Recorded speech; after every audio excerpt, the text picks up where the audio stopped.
میں رمضان المبارک میں قرآن ترجمہ کے ساتھ پڑھنا چاہتا ہوں، آپ رہنمائی فرمائیں کہ کس مترجم کی تلاوت کروں؟ شکریہ۔ بالکل کسی مترجم کی تلاوت آپ نے نہیں کرنی، یہ بات یاد رکھے۔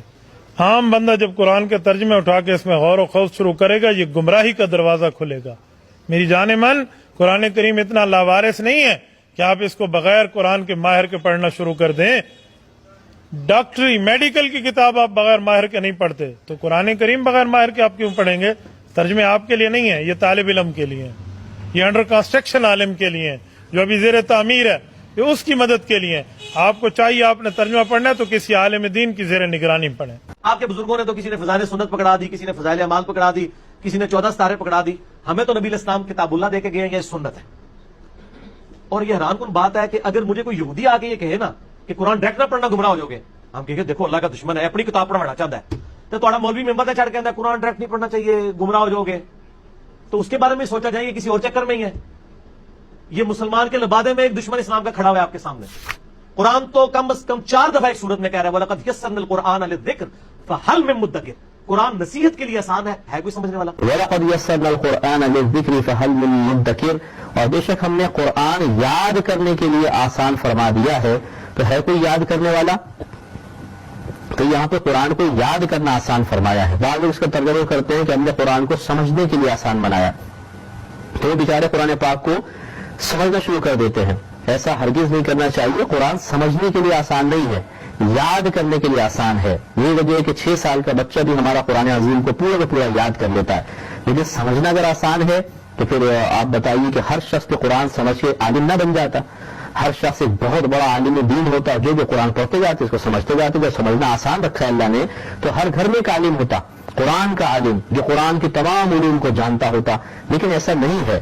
لہذا معلوم یہ ہوا کہ اس کے ظاہری مفہوم کو اس طرح بیان کرنا کہ یہ قرآن کو سمجھنے کے لیے آسان بنایا گیا ہے، لہذا ہم خود بھی اپنی محنت سے اس کو سمجھ سکتے ہیں، ایسا نہیں ہے۔ اگر کوئی اس کا دعویٰ دار ہے تو وہ غلطی پر ہے۔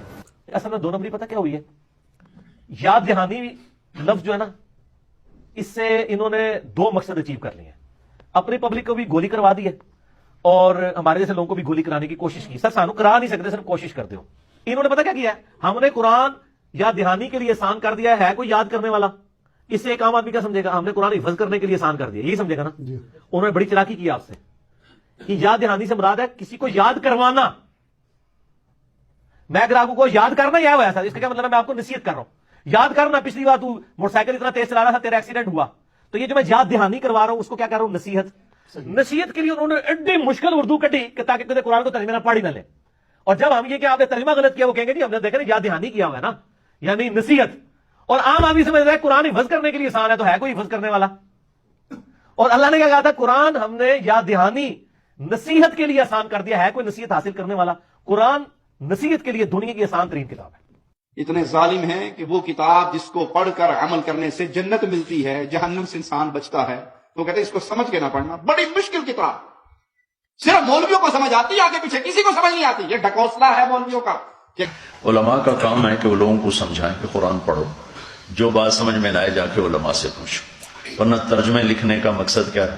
تراجم تو اس لیے کیے گئے۔ اردو میں تفسیریں کیوں لکھی گئیں؟ اردو تفاسیر علماء کے لیے نہیں ہے، اردو تفاسیر تو عوام کے لیے۔ تو یہ جتنا ترجمہ کا کام ہوا ہے، یہ صرف اس لیے ہوا ہے کہ عام لوگ قرآن کو پڑھیں۔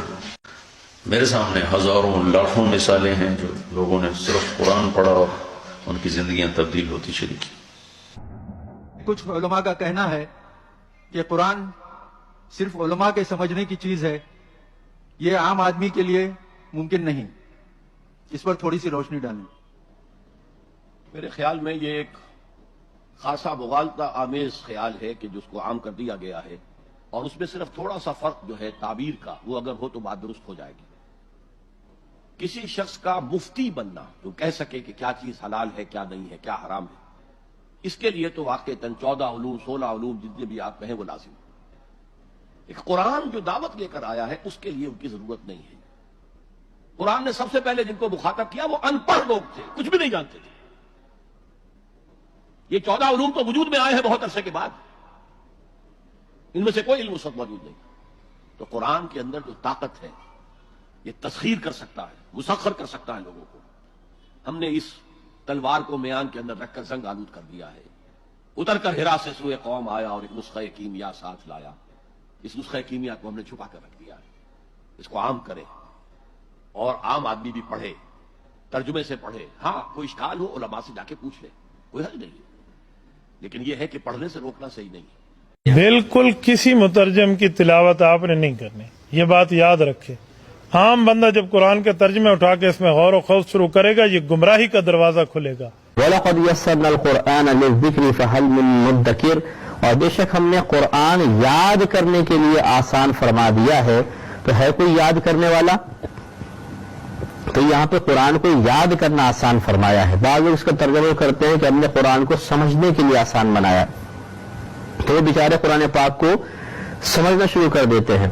ایسا ہرگز نہیں کرنا چاہیے، قرآن سمجھنے کے لیے آسان نہیں ہے۔ جی قرآن پڑھا، قرآن دی بھی کوئی آیت ایسی نہیں جہدے جو مسلک اہل حدیث دی حقانیت واضح نہیں ہوتی، پر مولوی لوگوں کو قرآن دا ترجمہ ہی نہیں پڑھن دیندے۔ صحیح گل ہے، یہ ترجمہ پڑھ لین تے کوئی انہاں نو توڑی ونڈا پائے ہی نہ۔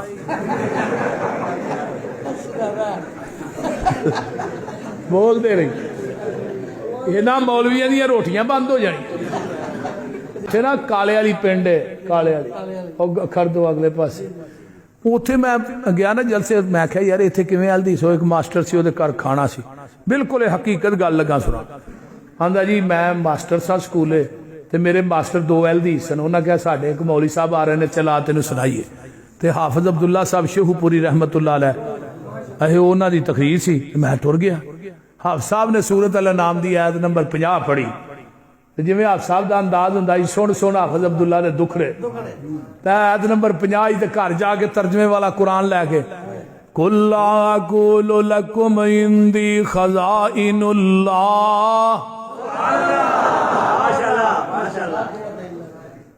محبوب جی کہہ دیو میرے کو اللہ دے خزانے نہیں، میں علم غیب نہیں جاندا، میں نوری بھی نہیں۔ گھر جا کے آدھے میں کہا مولوی جھوٹ بولتا ہے پہ، وہ ماسٹر صاحب آدھے میں کہا مولوی جھوٹ بولتا ہے، یہ تو ساڈے مسلک دے خلاف ہے، یہ تو ساڈے مسلک دے خلاف ہے، تے ساڈے مسلک دے خلاف قرآن ہو سکتا ہے؟ آندا مینوں بڑی بے چینی، لوگ نعرے مارنا حافظ عبداللہ زندہ باد، میں کہا مرد آباد۔ آندا میں گھر گیا نا تو میں قرآن کڈ کے نا اپنے گھروں ترجمے والا، وہ میں ایت ویکھی، ایت بھی 50، ترجمہ بھی وہ جڑا مولوی صاحب، میں کہا مر گئے تھان تے بھائی۔ آندا میرے پنڈ دے 3-4 ٹیچر سن، کوئی 12-14 ٹیچر، ترجمے والے قرآن آندے، اشرف اللہ واشی والے وہ قرآن آندے، ہاں رات نو بہ کے نا مسجد دے وچ وہ ترجمہ پڑھنا شروع کر دیتا۔ آندا جڑا مولوی سی نے ساڈی مسجد دا، انہوں پتہ لگا بھی یہ ترجمہ پڑھنا وے نا بھابی ہو جانا، انہیں رات نو قرآن پاک چادر چ پائے قبرستان چ نہ پایا۔